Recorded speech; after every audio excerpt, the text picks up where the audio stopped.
Good evening, everyone. My name is Dave Rand. I'm a land use attorney with the firm Armbruster, Goldsmith & Delvac, and I represent the applicant of this proposed development agreement that we're here for tonight, a mixed-use project at 1325 6th Street. With me here in the audience from NMS Properties is Scott Walter, Eddie Valentine, Taylor Gleeden, and Patrick McCreary. And I'm also here with Michael Falonis from Michael Falonis Architects, who will be giving an architectural presentation in a few minutes. But before I turn it over to Michael, and also we're joined here by Ariel Sakaris from the city of Santa Monica, who is observing this evening. Before I turn it over to Michael, I just want to set the stage with some kind of brief overview of the project and some information about the zoning and the regulatory context with which the project will be governed by and the rules that it will be approved under, we hope. The project is a surface parking lot currently on 2 lots. The lot size is about 15,000 square feet. We are proposing a 5-story mixed-use project with about 7,000 square feet of ground floor neighborhood serving commercial uses, which could be retail or restaurant, below 4 levels of rental housing with a range of bedroom types, and 4 levels of subterranean parking, parking all below grade. The project is located downtown.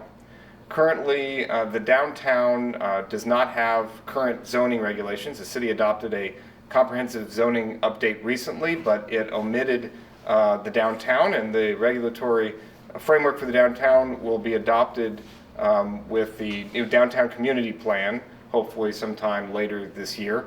So in the interim, we're sort of in a regulatory purgatory for regulations downtown. Anything over 32 feet requires the approval of a development agreement. This project is 60 feet in height, and so it will be approved by development agreement, but the project very deliberately tracks the Tier 2 development standards that are currently being proposed and considered under the draft downtown community plan. The city has multiple tiers of development, Tier 1, Tier 2, Tier 3, and we think the Tier 2 standards strike the right balance in terms of scale and intensity for this location. And what that means is, as I said, a 5-story building, 60 feet in height, and a floor area ratio that equates to about 3.25 times the size of the lot. And that is a total of about 50,000 square feet in floor area. I should add that one of the key features of the project is a balanced unit mix. Although the project isn't governed by the zoning ordinance, the unit mix is consistent with the zoning ordinance's Tier 2 unit mix requirements, in that it has only 15% studio units, but also 15% 3-bedroom units, 20% 2 bedrooms, and the balance are 1 bedrooms. The project is offering deed-restricted affordable housing in excess of what is required under the city's affordable housing production program. The AHPP standard would be 5% of the units deed restricted for extremely low income. That's the lowest affordability level on the range of deed restricted affordable units. We are providing 50% more than that AHPP requirement for about 8% of the units deed restricted to that extremely low income household category. Additional community benefits that will be included in the project, which will be a high level of sustainability.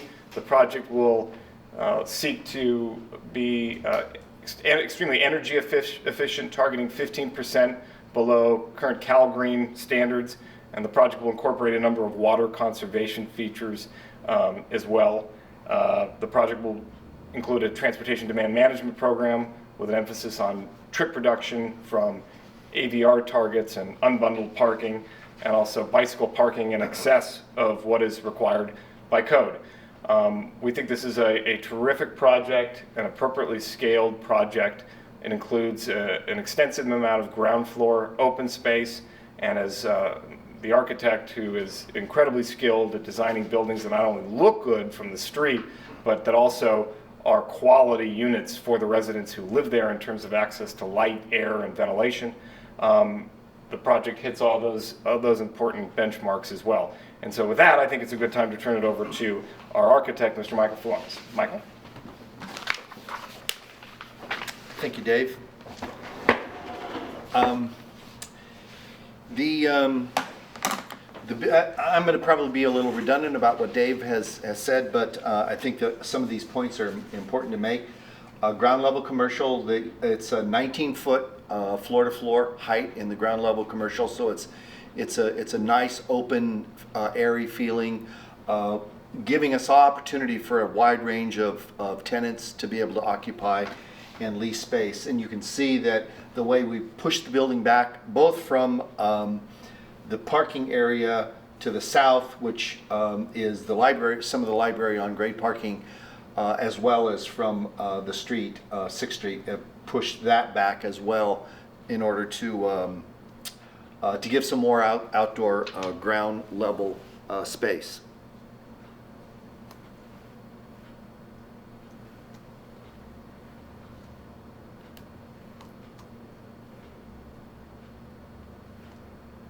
I knew this was going to happen.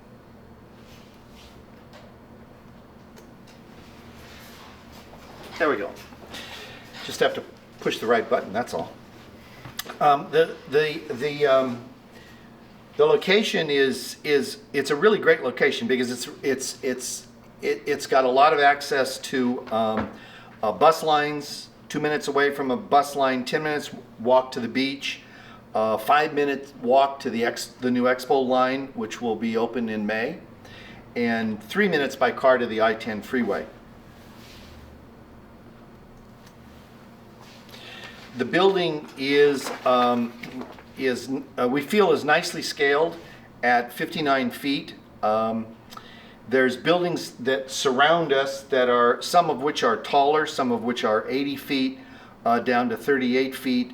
There's a couple buildings along Santa Monica Boulevard and 5th on the corner, which is about 70 feet. And then there's an apartment building next to that to the east, which is almost exactly the same height as our, or it's probably exactly the same height as ours. It's comprised of the same mix of 4 levels of housing above ground level commercial. It is a very unique site in the sense that it's located behind the library, so we have lots of space, a lot of airspace for light, for ventilation. We're not crowding the library, the backside of the library. There's a strip of parking you can see along what we call Library Drive. I don't think it's been named yet, but we call it Library Drive, that runs east-west, perpendicular to 7th and 6th Street, which we're on. So there's a lot of nice space, airspace between the two buildings, which also provides us, because we're open on 3 sides, we're open on 6th and the 2 alley sides, for light, and then a lot of natural light and ventilation to all the units. So we have cross ventilation to every single unit, all 65 units in the building, which there is, from a sustainable aspect of the building versus a double-loaded corridor, this really provides opportunities that people can leave parts of their unit open, windows open during the course of the day if they're at work, and they don't have to come home in the evening if it's warm, and turn AC on.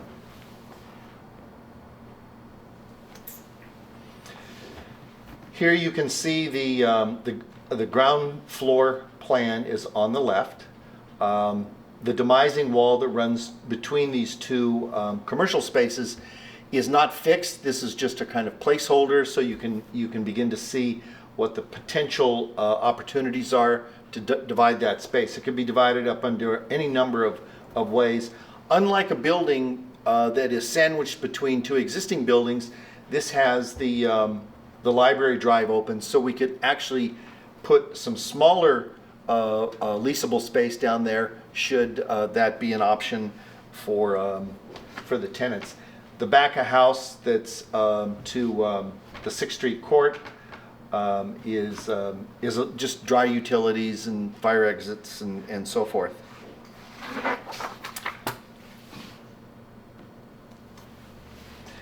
The drawing on the left is the first floor above the commercial level. So you can see the outline of the units, and all the other area is then open to the sky. Or there's some walkways above, and you can see the walkways on the drawing to your right. That would be the third through the fourth floors. I'm sorry, third through fifth floors. They're all basically identical. They stack. And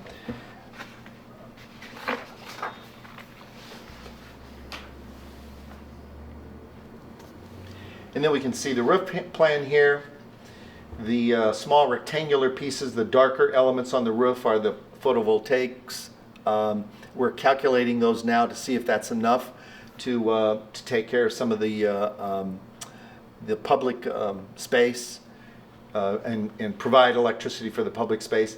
And then there's a number of smaller areas for outdoor passive recreational areas, sitting, reading, relaxing on the roof. So we try to take advantage of the roof as well.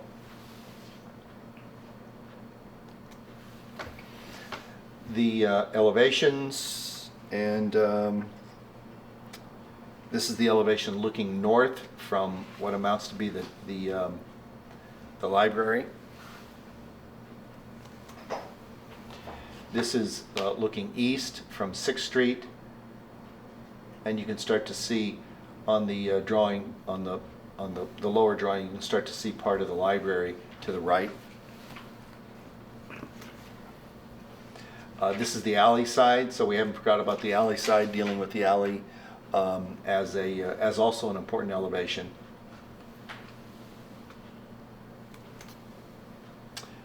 A longitudinal section,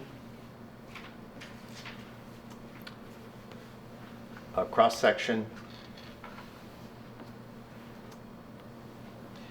and then looking the view looking from 6th, a south and a bit west. And I'd be happy to answer any questions if you have any. The boards are over here to the right. We brought all the information that was in the slide presentation is here on boards. They're happy to answer any questions that you might have about any aspect of the design of the project, and I'm sure Dave could answer any questions that you might have about community benefits or whatever the case might be. Having seen no hands flying up and wanting to ask questions, I think we've concluded our presentation. So let me just say a couple of words about the process, and we'll conclude on that note. The community meeting this evening is the official, I guess, kickoff point for the processing of the project. The next step will be what we call float-up hearing, which is a preliminary design hearing before the city's Architectural Review Board, where we hope to receive comments onto the design to be incorporated before we go to the next step, which is a float-up hearing before the City Planning Commission, where they will no doubt have input and direction.